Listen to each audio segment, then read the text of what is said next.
Today, Reform UK leader Nigel Farage unveiled a sweeping plan for the mass deportation of illegal immigrants, marking a dramatic shift in British migration policy. At a press conference at Oxford Airport, he unveiled proposals that aim to fundamentally change the legal framework and practice of managing migration in the UK. The UK reform plan envisages withdrawing from the European Convention on Human Rights, repealing the Human Rights Act 1998 and suspending the 1951 Refugee Convention for 5 years. Farage said that all illegal immigrants would be detained immediately upon arrival and that detention capacity would be increased to 24,000 people at a time.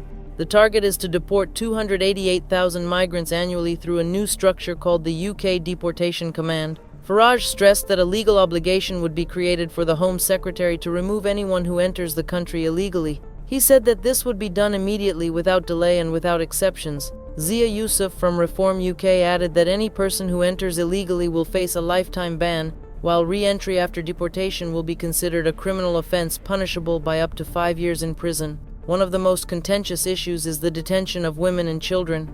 Farage acknowledged that this is a complex issue but did not rule out keeping them in detention conditions. He also spoke about the use of military bases as detention facilities, but did not give specific details. When asked about the risk of sending asylum seekers to places where they could face torture, Farage avoided a direct answer, shifting the emphasis to public safety and what happens on British streets. Human rights groups have reacted strongly. Kolbasia Hausu of Freedom from Torture said the plan ran counter to Britain's tradition of protecting victims of torture and posed a serious threat to the country's international reputation. Farage accused France of colluding with criminal gangs by allowing their ships to escort migrant boats to British shores. He also claimed the measures would save hundreds of billions of pounds by reducing the costs of channel operations, court costs, and the burden on the police. The proposals come at a time when the British public is increasingly frustrated with the accommodation of migrants in hotels and the perceived risk posed to public safety by young, undocumented men.